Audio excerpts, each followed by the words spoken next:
work hard and take every opportunity, because I've worked with so many people who are entitled and they have a goal, but they're not willing to put in the hard work to get to that goal.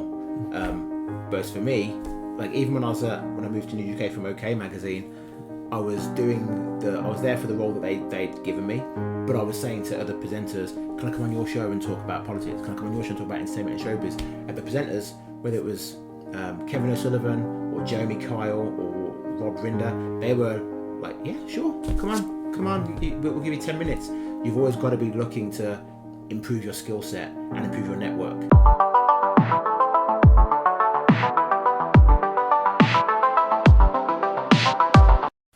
Hello ladies and gentlemen, and welcome to this week's episode of Against All Odds. We are privileged to have as a guest this week Mr. JJ Anisiobi. JJ is a television personality, and he's an entertainment and showbiz editor on Talk TV. So ladies and gentlemen, join me in welcoming JJ. Thanks, JJ. So you graduated with a degree in media and communications from Keele University, and began your career as a showbiz and entertainment journalist. And I believe that your first job after university was with the Daily Mirror? No, my first job after university was with the S magazine, Sunday Express's magazine. Okay. I actually started off in music and fashion. So throughout university, I was working at different places, trying to get work experience, etc., etc. But the Mirror was my first ever national, and it was I learned loads of stuff at the Mirror. There's a great girl called Clemmie Moody who's now the executive editor, I think, at the Sun newspaper. Right. Okay. Back in the day, she was a 3 a.m. girl. There was a guy called Simon Boyle who me and him started together at the same time. He's now head of showbiz at the Sun. And there's an editor called Chris Buckton, who was also fantastic. And I learned from all of these people. And I was at the Mirror for maybe 9 months, just learning, taking it all in, being sent out here and there, everywhere to cover stories. And they actually advised me to go and do my qualification in journalism, which is a postgrad qualification called the NCTJ. You go and do that. It can different courses, different lengths. Some of them last 6 months if you do an intensive course. Others you can do over the course of 2 years. So I did one of those. And then I got a job at the Evening Standard after that as the showbiz editor online. Right. Nigerian and half Zimbabwean, as I found out today. Tell me a bit about your upbringing. You know, what was it like growing up in that sort of environment? So I grew up in Briley Hill in the West Midlands. It's near Dudley. The only thing famous for Dudley is Lenny Henry. He's the king of Dudley, right? Right. So it was a mostly white area. Our street had 227 houses on it. 2 of those houses were black families and 2 houses were Asian families, and that was it. Everyone else was white. So with my Nigerian dad and my Zim mom, actually I think it gave me good balance, because my Nigerian dad, both parents were outgoing, but my Nigerian dad was a bit more full of himself, I'll say. A bit more traditionally Nigerian in that sense. He had a high opinion of himself. My mom was loud, but more humble and more caring and more nurturing. But both of them had a good work ethic, and they both pushed me and my siblings to just, if you want to do something, make sure you're doing the best you can at it. Try and be number one at everything that you're doing. Whether it's reading in church, well, practice that so it's flawless, so that you're not going to make any mistakes. That was always their attitude towards everything, was just do the best you can. So having 2 parents from different countries but being raised in the UK, I think that was helpful to me, because as a black kid in a mostly white area, I was always having to fight to be seen or be heard. So how did you overcome that reality? I mean, that's the fact that you're predominantly in a white sort of environment. Did you feel that you had to conform to be like them? Did you? No, not really. To be honest, growing up, we were working class as a family, and the block we lived on were all white people, but we were all working class. So it was never really a case of, they're making me feel like I'm the only black kid. Right. Okay. In my immediate setting, we were all just working class kids, all having the same struggles. All of our parents are working 2 jobs because we're all working class kids, and that's what our parents did. But there'd definitely be incidences where maybe kids who I wasn't friends with would say a racist word or whatever else. But often the white kids who I was friends with would be the ones who'd be telling that kid to shut up. But again, my parents, they inbuilt within us a resilience to adversity. Right. So it's no good just crying about things and being upset about it. You need to do something. You need to stand up for yourself. I remember at primary school, there's one kid who bullied me for a couple of weeks. I'd come home with my shirt ripped, buttons off. And my mum said to me, well, next time he does it, fight back. And that's what I did. I fought back, and then the kid never bullied me again. Actually, we became good friends for a good few years. So yeah, but my parents always just taught me to fight. Whatever you believe in, stand by it. Even if it means you're standing by yourself, you've got to do what you think is right. So, the little I've known about you, I know you're very hardworking. I mean, you have a very full-on day, and would you say that you picked that up from your home, your upbringing? 100%. Like you said, your parents were working, two jobs. Yeah, 100%. My mum came from, like, I used to go every summer. I'd go to my mum's village where she was born. I have a picture up in here somewhere.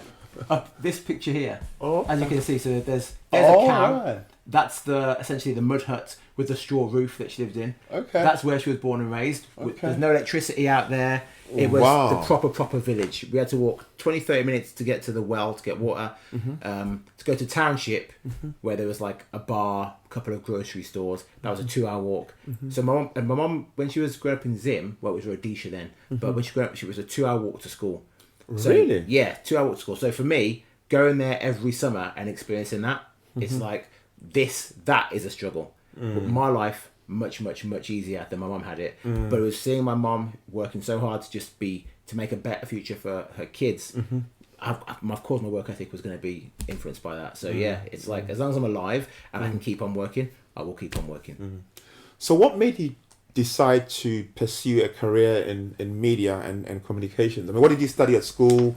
What was your GCSEs? I did like 11 GCSEs, all the normal subjects, and then business studies and science is compulsory as well.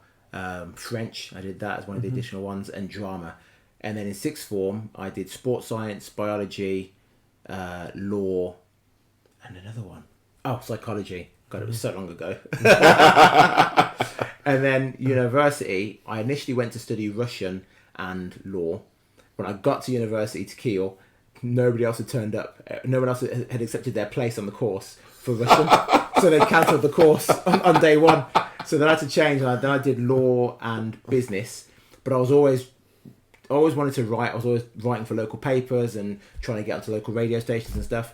And it got to a point when these journalists and editors were saying, but you're not even studying media. So how can we? Why would we give you a place against the kid who is studying?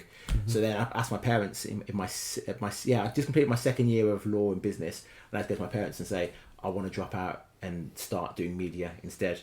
And both my mum and dad were like, yeah, okay, fine, if that's what you want to do it. I had enough credits for my first year that I could just join the media course in the second year. So then I graduated with business and media in the end. And then that fast-tracked me to getting many more opportunities to do work experience in different organisations. Oh, okay. So I know your sister Chica also works in media. I think she's an accountant. Yeah, she's an accountant. She used to work at Warner Brothers. She worked on the Harry Potter films, the Bond movies, and now she's at Netflix. She basically is the person who, from my understanding of it, may be wrong, but from what I understand is, if you go to her and say, I've got this idea for a documentary, it's going to cost 25 million, she'll say, okay, here's 25 million. Or you'll say it's going to cost 50 million, and she'll go, no, we're not going to do that. So yeah, she's in charge of all the cash for factual over there. Right. I think that the reason me and her are in media, my dad used to love movies. We would sit and watch. He had the old VHSs. He had walls full, 200 VHSs. I mean, he had a book it'd be like tape number 1, and he'd written down to it what films are on that film on that tape, okay. and we'd go through and be like, oh, okay, tape 187 has got 7 Brides, 7 Brothers, and we'd watch it on repeat. So film was really, really big in our house. We used to watch film all the time. He had like 1,000 vinyls from Mozart to Bob Marley. We just listened to all this different music, so that was a huge influence on us as well, which I think is definitely influenced her in her career.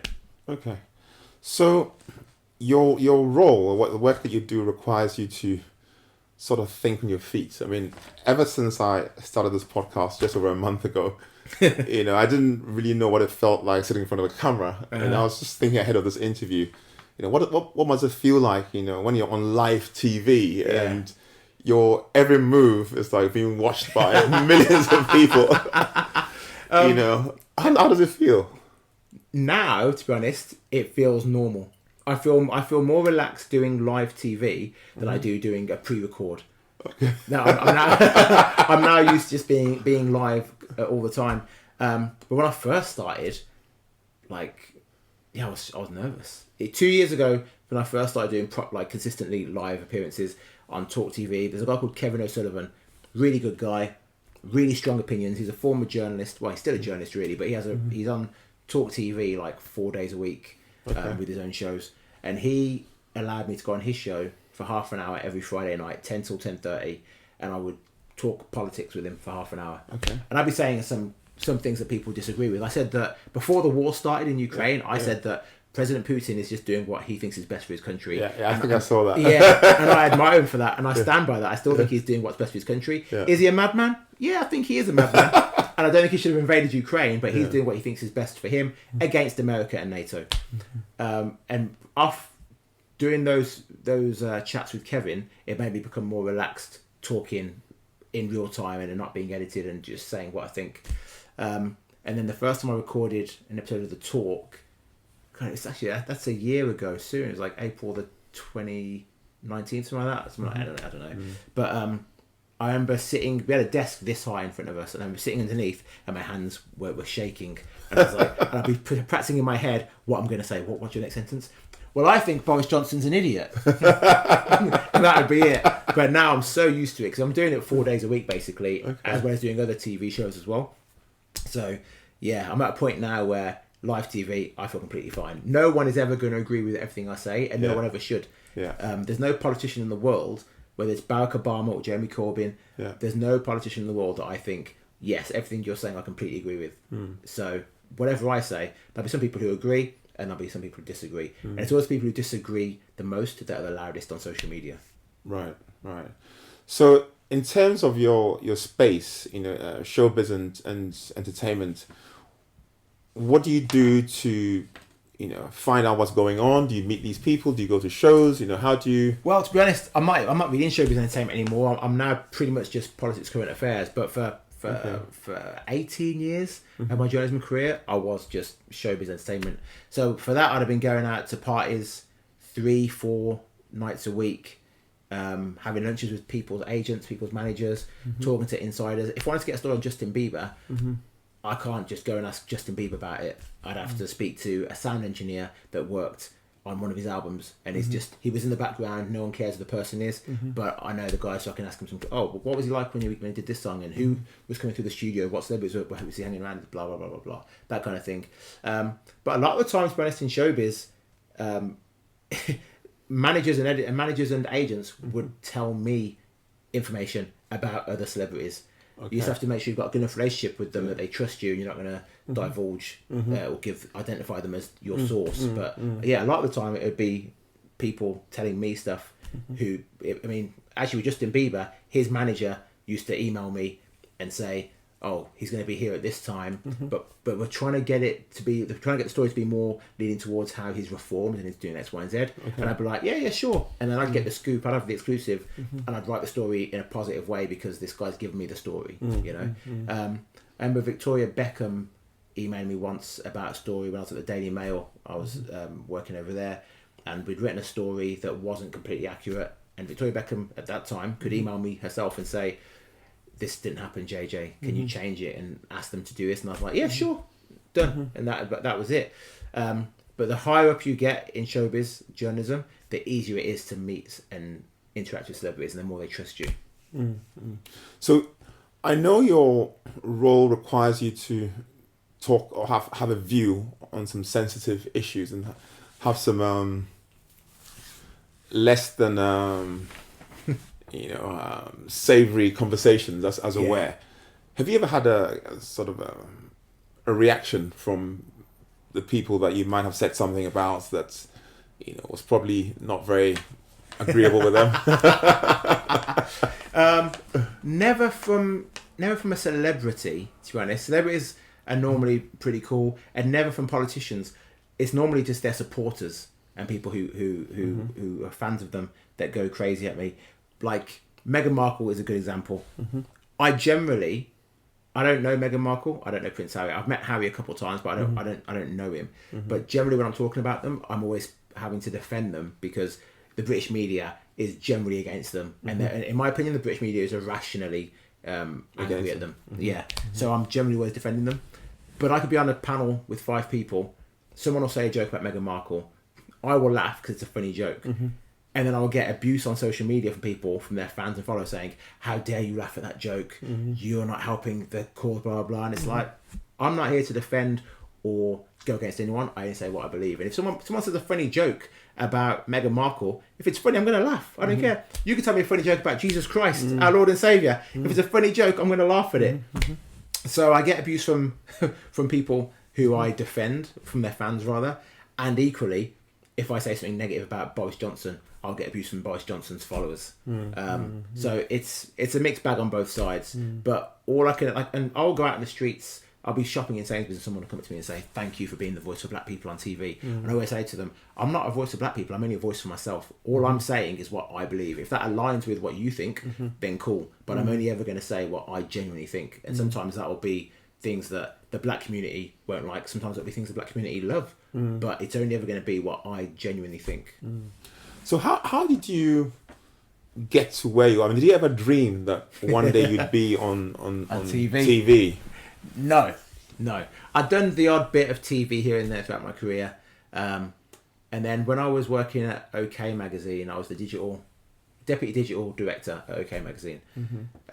And I got a phone call from a woman in New York saying, News UK are going to launch a TV channel in about a year. We want you to come over and work on this TV show. It's going to be entertainment and showbiz. You'd be great for it, blah, blah. And I took some convincing.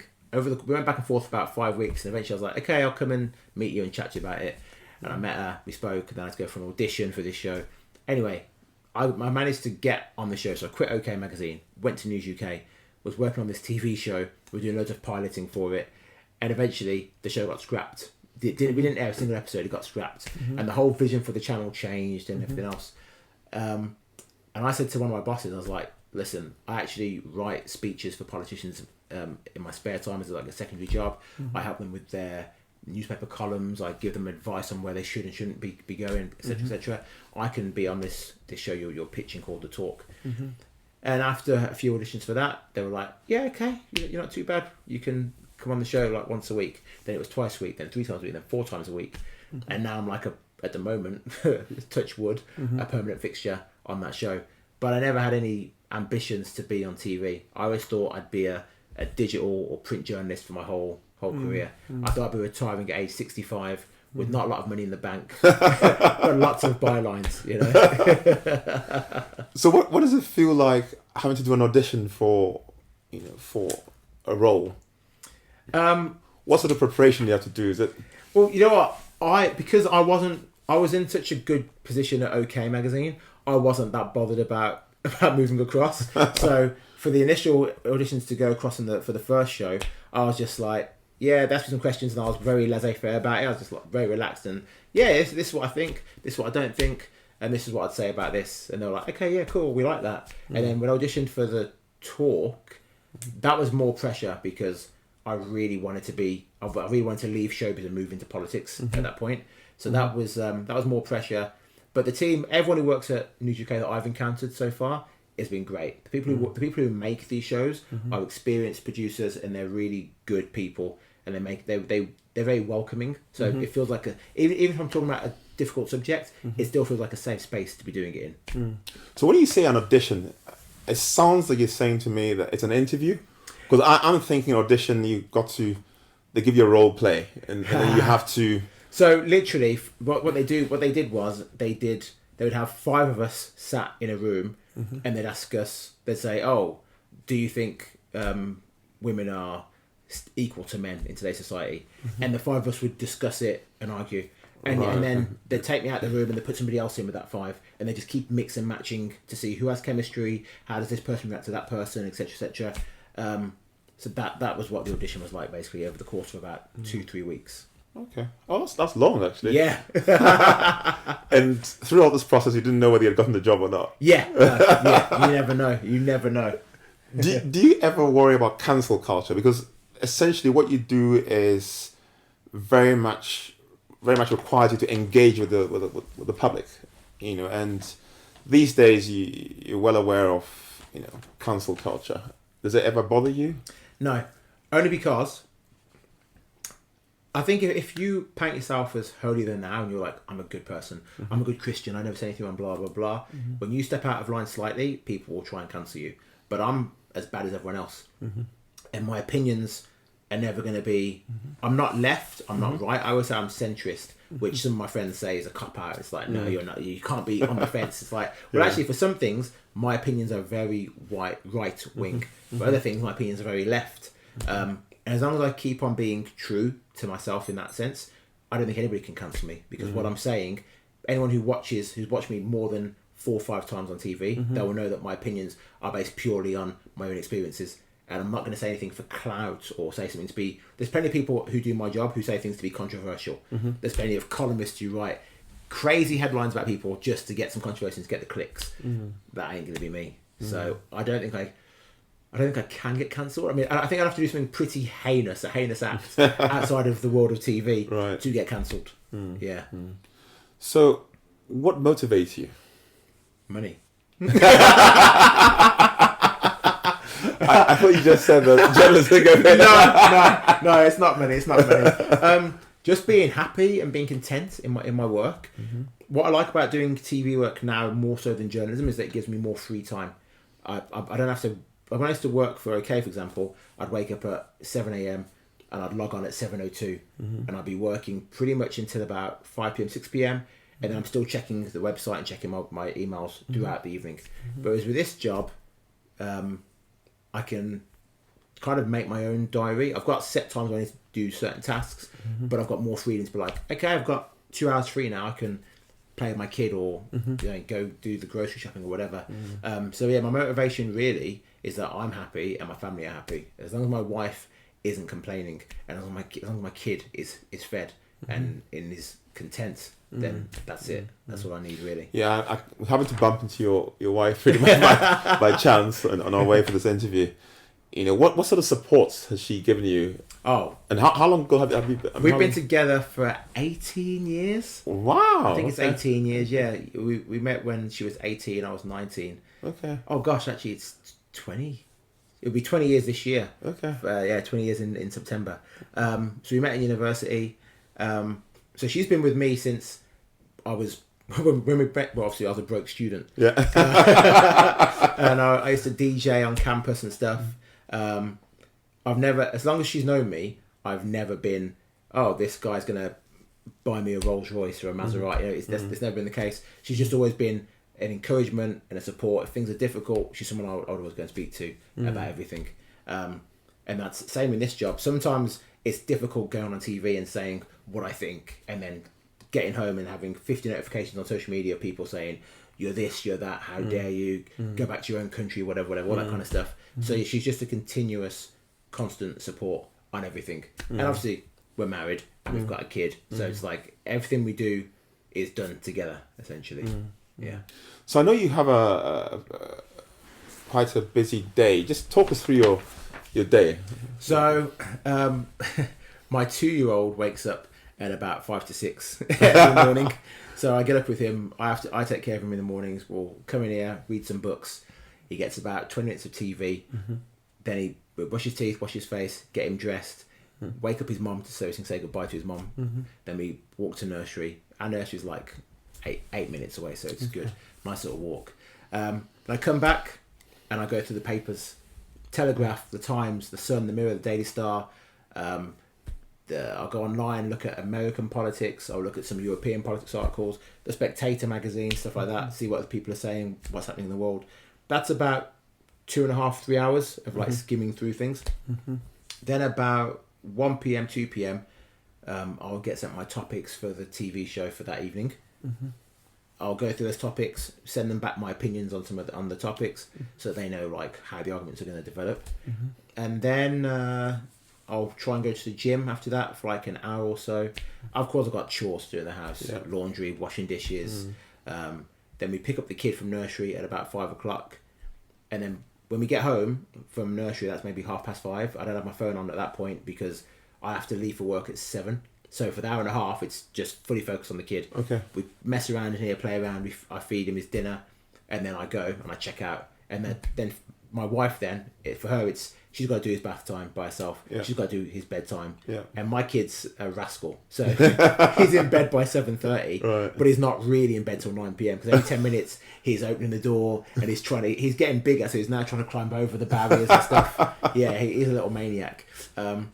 And then I get back from work at about 11:30. After we go on air at 9 p.m, 9 till 10 p.m. I get home about 11:30. My wife always wakes up to see me, so that's very sweet of her. yeah, that's sweet. So then we'll chat for like 10-15 minutes, then she'll go to bed. But after talking and arguing for an hour, I'm not ready to sleep. So I'm awake. I'll try and read a book or watch TV. Often I'll watch back the episode I've just done to see, well, what did I do well, what did I do bad, how did this come across, was I speaking too quickly, was I rushing this part. And then about 2 a.m. I fall asleep, and then 5 to 6 I start again. My kid wakes up and it's Truman Show, just rerun.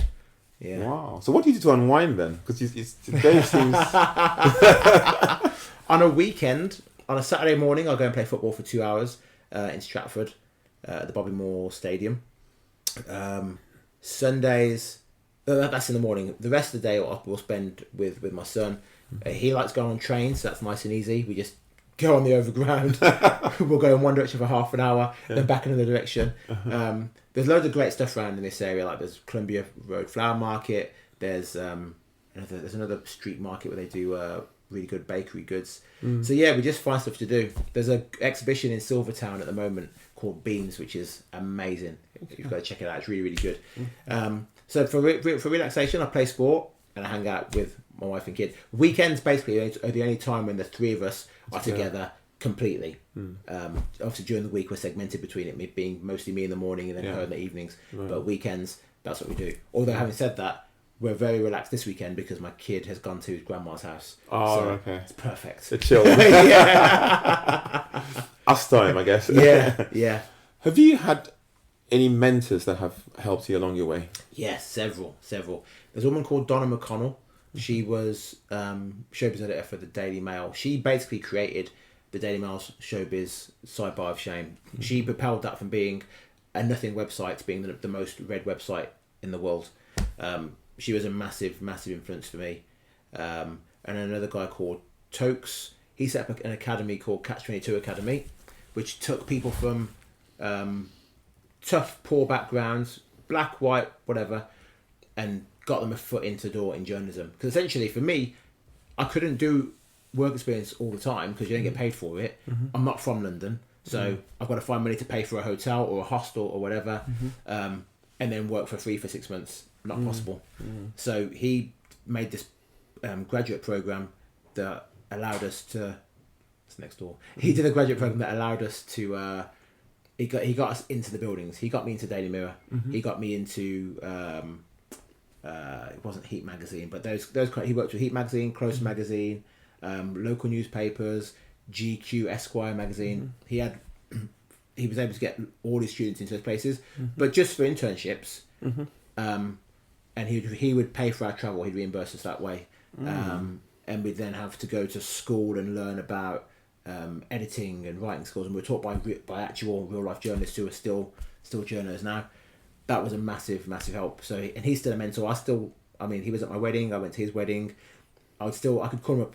I was gonna say I could call him up right now and ask him for advice, and he'd be there. But actually, he's in Ghana doing a bike ride across Ghana to raise money for something, some of the topic. He's a good guy, very busy man. So yeah, my mentors: Donna McConnell, Tokes, and actually Chris Buckton, who was the showbiz editor at the Daily Mirror. He's now US editor for the Mirror, and he's based in New York. But yeah, those are probably my most important mentors. Have you had any challenges that you might have experienced in your journey? Yeah. When I was at the Evening Standard, I went there at a time when the internet was still quite a new thing. And the Evening Standard, it's got a good name, but it's essentially a local newspaper. So the pay was not great. I was getting £15,100 a year as a journalist there. And I was the online showbiz editor. It was my first full-time paid gig, but still, you can't live in London on £15,000 a year, even back then. And what I discovered at the Standard, I went in there like naive and like eager to please, and I was going to do whatever I could to get promoted. But that was a very white organisation and a real old boys club. Like Boris Johnson, for example, used to have a column there. He'd come in the office, make loads of noise, be a real disruption to the office, and everyone would laugh it off.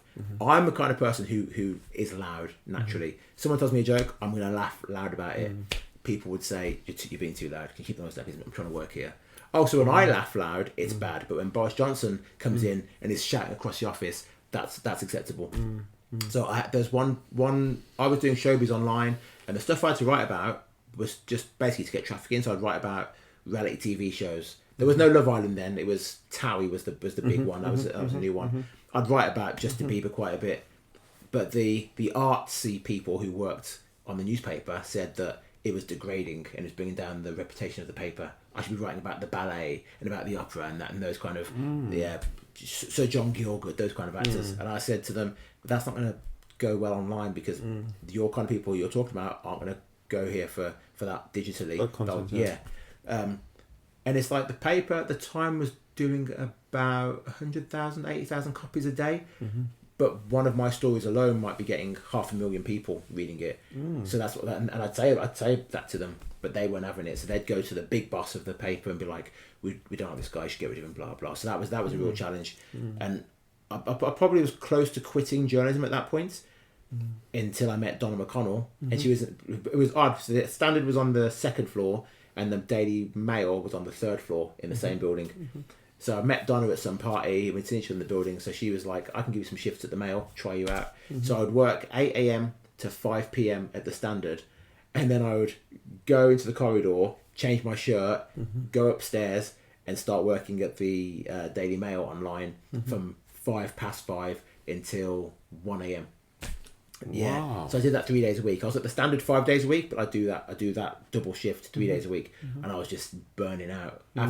After 3 weeks doing it, I was exhausted, and I said to Donna, "I'm going to quit at the Standard and just do you guys full time." And it worked out, and eventually I was doing 5 days a week at the Daily Mail, and then never looked back. But that was the biggest challenge I've had so far in journalism. Yeah. So why do you think she decided to help you? I mean, what was it about you that made you stand out? Donna was or is a black woman. Back then, she had blonde dreadlocks. She stood out herself in this industry, which is dominated by white people. Yeah. Donna McConnell stood out, and she wanted to bring more people forward who weren't going to get opportunities. If Donna wasn't at the Daily Mail, I would never have gotten a job at the Daily Mail. I had to have someone there. I had to have a gatekeeper there who was able to open the gates for me, because otherwise I'd have been stuck at the Evening Standard, hating my job, hating my life. So yeah, Donna just was good at spotting talents and spreading the love. Where is she now? Now, she was at When, a news agency. She was like in charge of that. I'm not sure if she's still there. But yeah, she was like, yeah, she was great, Donna. Yeah, that's an interesting point you made, because we've done a few of these interviews, and that's a point that has come up a few times, that you need sponsorship. You need somebody to open the door for you. You need somebody to put in the word for you. You need somebody to have your back, when everyone's out to get you and stuff like that. Yeah. And What do you think people can do to improve their likability factor? Because obviously, Donna must have seen something in you. And I mean, these days you have people coming into workplaces and they have such a bad attitude, they feel entitled, they don't put in any extra effort. I mean, you were doing your regular shift or regular hours, and then she gave you this opportunity. The opportunity meant that for 3 days in the week, you'd have to work these graveyard shifts. Yeah. And somebody might have said, that's too much, you're trying to kill me, you're being unreasonable, I've done a full day here, you're asking me to come up and start again after 5 minutes. Yeah. That's just too harsh. What advice do you think you can give to people, or how can people become more likable to get some of these opportunities offered to them? Work hard. What you just mentioned also demonstrates using your initiative. Yes. How important do you think it is for people to use the initiative to get ahead in life? Extremely so. Extremely important. Because if you went to a private school in this country, your parents have paid for that network, and the initiative. You don't really need the initiative because your network is already there because of who you've gone to school with and the links that you'll get from that. But if you don't have that, and most of the people in this country don't have that, then you've got to find other ways to propel yourself further up and and find ways to make yourself be seen by other people, to say, I know this person. Keep yourself in people's minds, so if an opportunity comes up, you're the person they think of. Why don't we ask this person to do it because they're good at this, or whatever. So yeah, initiative is massive, hugely important. One of the comments you made earlier was the fact that somebody recommended that they thought you'd be good for a role, so they must have seen you. They must have seen what you're capable of. And this is another point that has come up in the few interviews that we've done, that it's very important, whatever you're doing, to play with the assumption, or act with the assumption that you're being watched and people are observing you. Yeah. How important do you think that is? That's crazy, right? Because essentially what happened was, the woman who called me from New York to ask me to audition for News UK in the first place, she'd heard about me from a woman I used to work with at the Daily Mail, we weren't even close, but we sat 10 desks away from each other. We'd occasionally chat at the water cooler or in the kitchen or whatever. But she remembered me from those days. And if I'd listened to the people at the Evening Standard and quietened down and stayed in my place, stayed in my lane, then that woman at the Daily Mail would never have known what my personality was really like, and she wouldn't have then recommended me to this woman when this woman said, I'm looking for people to go and work on this new TV show. So it's mad actually that just from being myself and you've got to be nice to people, or because you as you say, you never know who's watching. And I might have an office junior today who in 10 years time has somehow become my boss.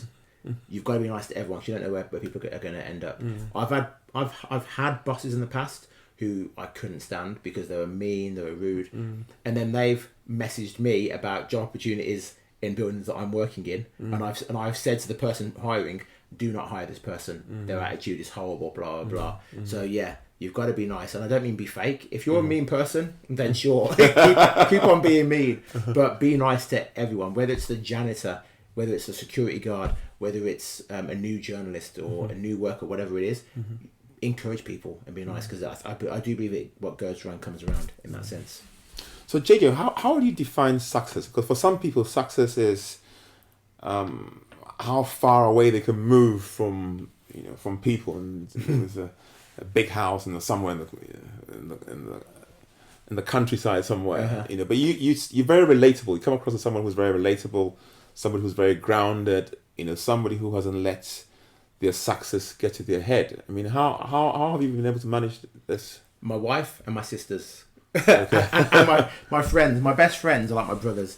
When I moved to Dubai, I lived in Dubai for 5 years, and there's a thing we call the Dubai Stone. When you move to Dubai, the first thing that happens is you put on the Dubai Stone, because there's so much food readily available. I know, I was in Dubai a few months ago. And there's so little movement because it's so hot. So you walk out your building, get into a taxi to go to brunch. So there's a picture of me and Rita Ora chatting, and I've got a little paunch, and I'm generally quite a fit man. But I've got this little porch, and I posted the picture on Facebook, not noticing that I've got this little belly, and my friends ripped me. They ripped me so hard. So having people that will keep you grounded, like my sister Cicely, she always says to me, if I've done a good show, or she'll see a comment on Twitter of someone saying, "Oh my God, I love JJ, he's so great." My sister will say to me, "You're still not shit, you know. You're still just my little fucking boy, you know." I don't know if I can swear or not, but to me, like, I'll say to my wife, "Oh, do I look good in this suit?" And she'll be like, "I already told you look good. Stop fishing for more compliments." You know what I mean? So that definitely helps. But again, it comes down back to my parents, that they were from relatively nothing, especially compared to like how we live in the UK. My parents were from nothing. I got lucky that I was born in this country, because my cousins, you know how it is, you've got cousins and family back home who they think that we're living in golden palaces over here. I've got to send money to people back home. If someone wants to buy a car, oh, ask JJ, he's on TV, he's got loads of cash. My parents were from nothing. They worked hard. They were not, they weren't rich at all, but they were able, I think they were successful because they got 3 kids from a council estate to go to university, and now what, I work in TV, one sister works in Netflix, my sister works in banking. That to me is success. But I stay grounded, I think, because of the people around me and the influence of my parents of being like, we didn't have much, but we had a home and we had electricity and we had food. That was a success for me. That's great. Good, very good response. So JJ, if you hadn't been a journalist, what career would you? What other career? It's mad because actually, I really wanted to be a police officer. Yeah, when I was a kid, I really wanted to be a copper. And I can see you with a just for the uniform. But on the first episode of The Talk that we did a year ago, Jeremy Kyle asked me what I think of the police, and I said, I hate the police. I hate them. And genuinely, I've got friends who are coppers, and they're good as people, but as police officers, I hate the police.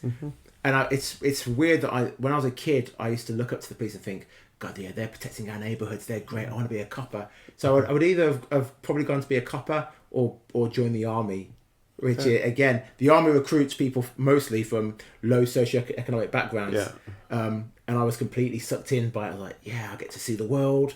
I'll get to go and defend our country. It'd be great. I can have a career. I can become a sergeant general or whatever. But the older I got, by the time I hit like age 12, 13, I was much more aware of these institutions and what they really stood for. So I did do some sales work in between, like when I finished university for summer, I'd get a job doing sales. Easy money, but monotonous and boring. So I think I would have probably ended up doing something creative. I just don't know what. Maybe I'd have written a kid's book or something.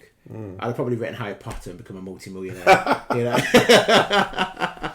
Anyway, just as you're just about to round off this interview, I know your mum passed away during COVID. You know, how was that experience? Horrendous, to be honest. When my grandma passed away, my grandma Grace is Danish. She passed away about 5 years before my mum did, and that knocked me for 6. And like that was the closest person I'd ever known that I'd lost. But then that prepared me more so for when my mum passed away. I think she had been ill for a while, right, before. Well, yeah, she got COVID.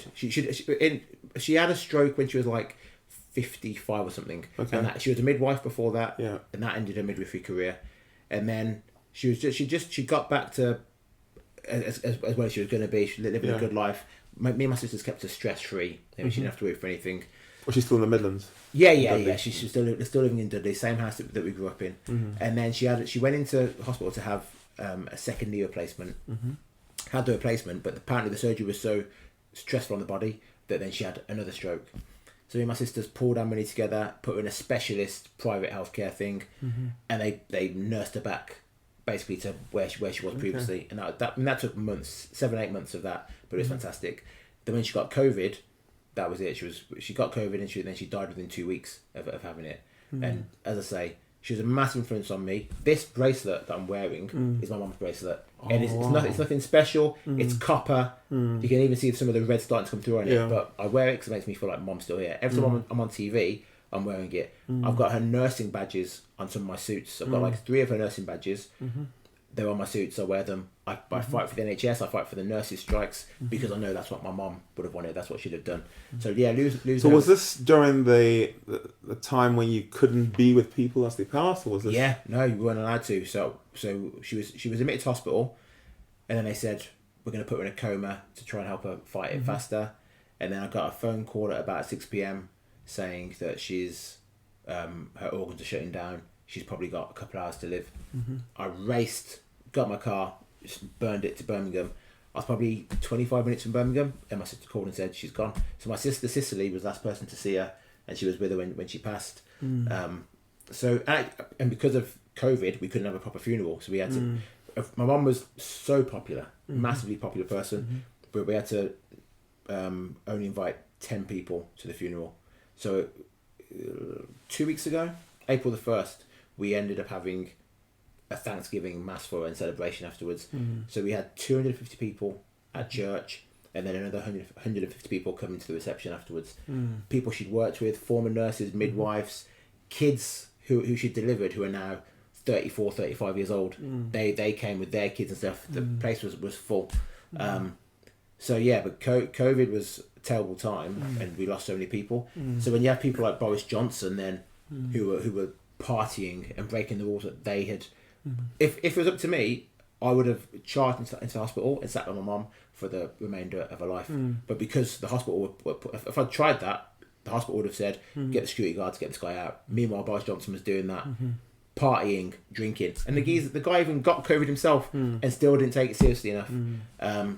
But these are the mistakes of some politicians. Boris Johnson is only a man. He made a massive mistake and he didn't follow his own rules. I don't blame him for COVID, but I blame him for the decisions that he and his government made that meant people like me couldn't say goodbye to our loved ones. Yeah, that's very sad. JJ, is there anything that you'd like to tell our viewers as we wrap up this interview? Yeah, just one thing. Watch the talk Monday to Friday at 9 p.m. on Talk TV. Fantastic. And ladies and gentlemen, I believe that there's a lot that you're going to learn from JJ's story. And I've learned a lot. I've learned so much about his resilience, about his exercise of his initiative, about his drive, about his energy, about his work ethic.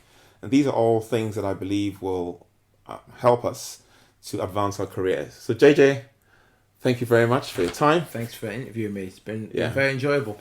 And we're going to be watching you on Talk TV. Yeah, 9 p.m. Yeah. If you've enjoyed this interview, I'd like you to do 3 things for me. I'd like you to, first of all, leave some comments in the comment section below. And then secondly, I'd like you to like this video. These are all important because the YouTube algorithms pick it up. We're trying to build a big platform, a voice for our community. And the third thing is I'd like you to share and subscribe to this channel. And I believe that you keep getting good podcasts week after week after week. So thank you very much. Like, share, and subscribe.